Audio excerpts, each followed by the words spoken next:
Nagsimula ang kwento sa isang di kilalang nilalang sa kalawakan na naglabas ng maliit na puting bola at ipinadala ito sa Earth. Dumating ito malapit sa isang bato, at pagkatapos ng ilang sandali, naging curious ang bola at naisip ang mag-transform sa bato. Isang araw, dumating ang isang sugatang puting lobo malapit sa bato. Namatay ito, at napagpasyahan ng bola na maging katulad ng lobo. Naglakbay ito hanggang sa makarating sa isang kampo kung saan halos lahat ay patay na, maliban sa isang batang may magandang ngiti. Napansin agad ng batang ito ang puting lobo at tinawag itong Joan. Nagsimula ang bata na mag-impake ng pagkain at kagamitan, handang maglakbay patungo sa isang lugar na tinatawag niyang paraiso. Naniniwala siyang doon naghihintay ang natirang tribo niya. Iniwan siya ng kanyang tribo 5 taon na ang nakakaraan upang alagaan ang mga may sakit at matatanda sa naiwang nayon.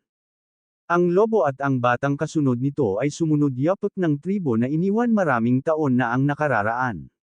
Maganda ang kanilang paglalakbay sa simula, ngunit nasugatan ang bata sa binti, nagiging sagabal sa kanilang pag-akyat. Sa kabila ng ilang oras, natagpuan nila ang caravan at puntod ng kanilang tribo. Napagtanto ng bata na patay na ang tribo, nagbalak bumalik sa kanilang bahay.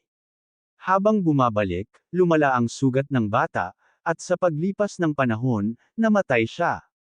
Tinignan ng bola ang batang parang walang laman na katawan. Pagkatapos ng ilang saglit, nag-transform ang bola mula sa lobo patungo sa anyo ng batang iyon.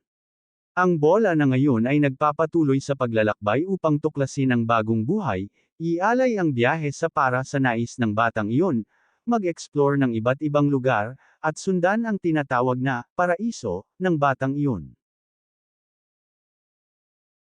Dahil walang alam ang orb sa buhay ng tao, laging namamatay ito at nagre-regenerate. Sa kanyang paglalakbay, natagpuan ng batang ito ang isang nayon kung saan plano ng mga tao ang pag-sacrifice kay March para sa kanilang Diyos na Onaguma. Dumating si Peron, kaibigan ni March, at nakagambala sa ritual, nagbibigay daan kay March na makatakas. Sa pagtakas, nakatagpo siya ng batang nasa gitna ng regeneration. Hinabol sila ng mga tao, ngunit nang makita ang pagbabago ng anyo ng batang iyon, natakot sila at tumakbo palayo. Nagtagal sina March at ang batang ito ng ilang sandali at ibinigay ni March ang prutas. Kumain ito ng parang hayop dahil ito ang unang pagkakataon na natikman ng orb ang pagkain. Magkasama silang nagpahinga, pero kinulit si March ng masamang panaginip. Dahil dito, nagdesisyon siyang bumalik sa main road, at sumunod sa kanya ang batang ito na parang maliit na aso, handang samahan si March sa kanyang paglalakbay. Si March ay espesyal na tao, at nagiging ligtas ang pakiramdam ng orb sa kanyang piling. Patuloy na nagbibiruan si March sa batang nagtatangkang magpakita ng pagiging bata. Nahuli si Peron at itinali sa poste, ngunit biglang dumating ang isang malaking oso at nagsimulang kumain ng mga gwardyang malapit. Ginamit ni Peron ang kaguluhan upang tumakas. Sa paghahanap kay March, natagpuan siya ni Hayes, isang babae na may layuning dalhin si March sa altar para sa isang sakripisyo. Nang matagpuan nila ang batang ito at si March sa gubat, si March ay nagtuturo kay Boy kung paano maging tao. Dinala ni Hayes si March sa altar, kung saan ito'y binigyan ng sedative at itinali. Hinintay nila ang kanilang Diyos na si Onaguma. Biglang dumating ang malaking oso, iniisip ng mga tao na ito ang kanilang Diyos. Iniwan ni Hayes at ang grupo ang lugar at iniwan si Peron. Impressed si Hayes sa tapang ng tatlo at gustong makita kung anong mangyayari sa oso. Si Perona ay nagtatangkang palayain si March, ngunit natulak ng hayop. Sa hindi inaasahan, nag-transform ang batang lalaki sa isang malaking lobo at natalo ang oso. Takot at gulat ang naramdaman ng mga tao. Nag-alok si Hayes na patawarin sina March, Perona, at ang batang lalaki, ngunit kailangan nilang sumama sa kanyang paglalakbay papuntang Yaname. Tinanggap ni na March at Perona ang alok, sa wakas ay nagsalita ang orb, nagpasalamat ito. Sumama si Hayes kasama si March, Perona, at ang batang lalaki sa isang mahabang biyahe patungo sa Yaname. Pinangalanan ni March si Fushi, nais niyang magkaroon ito ng pangalan. Sa una, masaya ang biyahe, ngunit biglang nagbago nang ilagay ni Hayes ang substance sa kanilang iniinom. Paggising, napasukan sila ng mga presong baliw. Natuklasan na si Fushi immortal, dahil sa sakit, natutunan niyang sabihin ang bagong parirala, masakit. Upang makatakas, nag-transform si Fushi bilang lobo, ngunit siya'y binaril ng pana ng lason, tinulungan ni March sa mga sugat at itinanggal ang arrow na nakatusok sa kanya. Perona, nagplano ng paglaya at iniisip na dalhin ang oso sa nayon para ipakita ang hindi kinakailangang sakripisyo kay Oniguma. Nahuli sina March at Fushi habang naghahanap ng bangkay ng oso, Hale, ni Hayes, pero namatay ang oso. Nagsimula ang plano ni Perona, nakatakas silang tatlo, hinabol ng mga tao, inatake si Perona, at isinakripisyo ni March ang sarili para iligtas siya. Galit si Fushi, nag-transform bilang malaking oso, nilapa ang kalaban. Namatay si March, nasaktan si Perona. Bumisita si Perona sa magulang ni March, ibinahagi ang pangyayari, at napag-convince ang mga sundalo na tigilan ang pagsusundan kay Fushi. Patuloy sa paglalakbay, dumating sila sa masalimuot na lugar, puno ng panganib. Naglakbay si Fushi ng mag-isa. Tinangkang panain siya ng mga sundalo, ngunit tinamaan ni Perona ang kamay ng pamana. Habang naliligaw si Fushi sa gubat, nagpalit siya ng anyo ni March. Naglakad siya ng ilang araw. Nakilala niya si Pioran, isang matandang babae, at tinuruan siya kung paano magsalita. Sa huli, nakakabuo na ng buong pangungusap si Fushi at nakakasalita na ng maayos kay Pioran. Kinuwento ni Fushi ang kanyang buhay. Dumating sila sa Tekina, isang lugar na may malaking digmaan. Hinahanap nila ang mahal ni Pioran. Nagpahinga sandali para mag-ipon ng lakas, ngunit biglang inatake ng kakaibang nilalang. Tinanggal ang alaala ni Fushi, nagbabalik sa kanya sa kanyang orb state. Sumulpot ang beholder, ang lumikha kay Fushi. Pinasira ng beholder and core ng creature at ibinalik ang alaala ni Fushi. Ang goal ni Fushi ay protektahan ang buhay sa mundo laban sa nilalang na nais sirain ito. Nahanap nila Fushi at ang matanda ang tahanan ng minamahal ng matanda, nagpakilala si Gugo, inabandona ng kapatid, at nagtatrabaho para mabuhay. Malapit mamatay si Gugo, pero sinagip ni Buzman, ang minamahal ni Pioran. Kailangan itago ni Gugo ang mukha gamit ang maskara. Nasa restaurant sina Fushi at Pioran, nakilala si Gugo. Nagseselos si Gugu sa babae, gusto rin ni Fushi.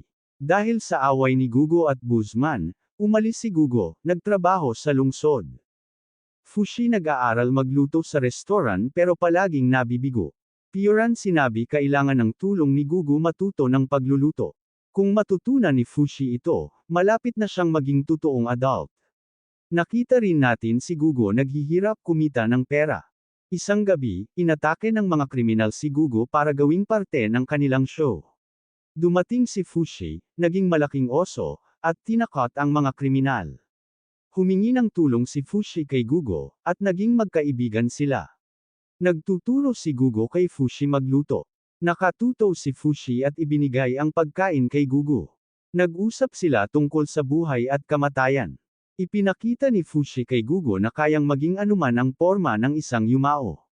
Hiling ni Gugu pag namatay siya, si Fushi ang magpapatuloy ng kanyang buhay. Pumayag si Fushi at ipinangako ito kay Gugu. Nawala ang maskara ni Gugu. Pumunta si Fushi para hanapin ito. Ngunit biglang atakehin si Fushi ng isang misteryosong nilalang, tinatawag na knockers. Sa huli, nasadyap siya ni Gugu gamit ang apoy. Matapos ng mga kaganapan, bumalik si Gugu sa restaurant at tinuruan si Fushi kung paano magluto. Nabuo ang magandang pagkakaibigan, at masaya si Fushi. Lumipas ang 4 na taon, proud si Fushi sa kanyang pag-unlad bilang tao, kahit na nagmumula na ang kanyang balbas. Ngunit biglang bumalik ang beholder, sinasabi na kailangang umalis si Fushi. Tinanggihan ito ni Fushi, nais niyang manatili sa kanyang komunidad. Si Gugu ay lasing at umamin ng pag-ibig kay Rian. Kinabukasan, wala nang maalala si Gugu dahil sa kalasinggan. Pagkatapos ng matagal na paglayo, bumisita ang kapatid ni Gugu at humingi ng paumanhin. Tinanggihan ni Gugo ang paumanhin at ibinalik ng kapatid ang singsing ni Rian. Pumunta sina Fushi at Gugo sa bahay ni Rian, at inirekomenda ni Fushi kay Gugo na aminin ang kanyang nararamdaman. Matapos ang ilang taon, bumalik si Gugo sa restoran at tinuruan si Fushi kung paano magluto. Nabuo ang magandang pagkakaibigan ng dalawa, at masaya si Fushi. Proud si Fushi sa kanyang pag-unlad bilang tao, ngunit bumalik ang Beholder at kailangang umalis si Fushi. Tinanggihan ito ni Fushi, nais niyang manatili sa komunidad kasama si Gugo at mga kaibigan. Nang dumating ang ika-16 na kaarawan ni Rian, takot siya sa itinakdang kasal sa mas matandang lalaki. Nalasing si Gugo at umamin ng pag-ibig kay Rian. Kinabukasan, walang maalala si Gugo dahil sa kalasinggan. Bumisita ang kapatid ni Gugo at humingi ng paumanhin, ngunit tinanggihan ito ni Gugo. Iniwan ni Fushi si Rian kay Gugo at inirekomenda na aminin nito ang nararamdaman, ngunit ngayon, nang maayos. Biglang umatake ang mga knockers, at inabisuhan si Fushi ng Beholder. Laban si Fushi, ngunit hindi niya nasugpo ang lahat ng knockers. Nasira ang lugar, nasaktan ang Immortal Orb, at bumalik ito sa anyo ng batang lalaki. Nagbalik sina Gugo at Rian sa bayan, ngunit nasalayan nila ang pinsalang idinulot ng knockers. Iniwan si Fushi kay Rian at bumalik ito sa komunidad. Ngunit sa huli, napagtanto ni Fushi na nasave lang niya si Rian, at patay na si Gugo. Nag-transform si Fushi bilang si Gugo at sinugpo ang mga kalaban. Subalit, hindi niya nasave si Gugo. Iniwan ni Fushi si Rian at sinabing kailangan na niyang umalis ng pang-forever. Nagsimula si Fushi ng panibagong paglalakbay, nawalan ng tahanan at kaibigan. Sinabi niya sa sarili na hindi na siya makikialam, dahil magdadala ito ng panganib sa mga taong mahal niya.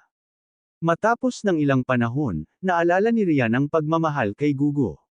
Sinabi niya sa kanyang ama na hindi na siya magpapakasal dahil patay na ang kanyang iniibig. Nakipag-usap si Fushi sa Beholder at napagtanto na sa huling laban, nakalimutan niya si March. Napagtanto rin niya na namatay si Gugo. Nakatagpo si Fushi ng kasama sa kanyang paglalakbay na si Tenari. Hinanap ni Fushi si Pioren at sumali sa isang paligsahan upang iligtas ito. Nagtagumpay si Fushi sa paligsahan, ngunit naglaban siya sa ikalawang yugto at lumaban si Tenari.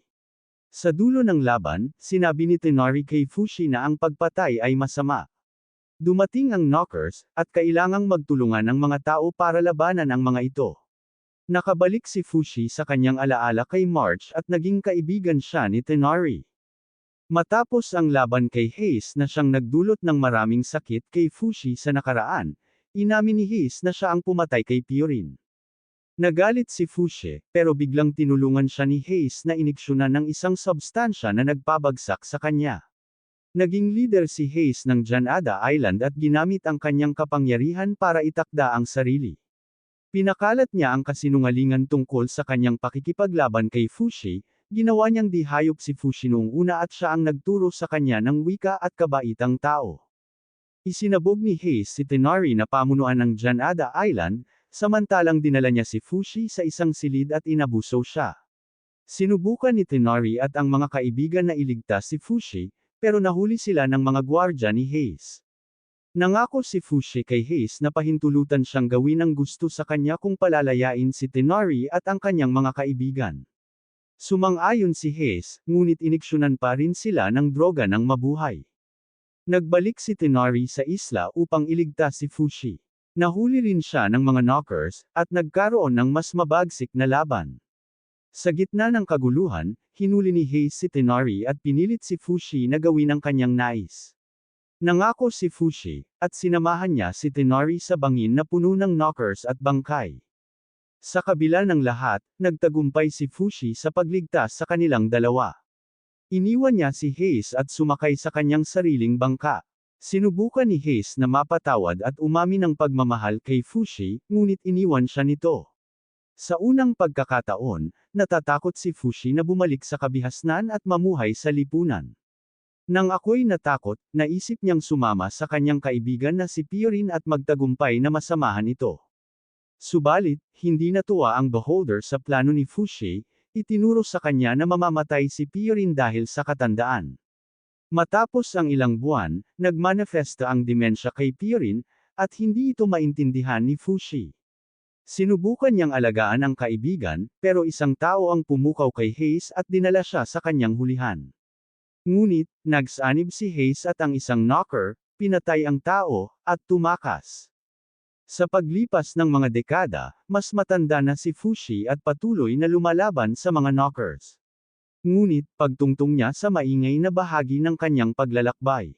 Matapos ang mahabang paglalakbay, napagtanto ni Fushi na hindi niya kayang takasan ang kanyang responsibilidad sa pagsalba sa iba.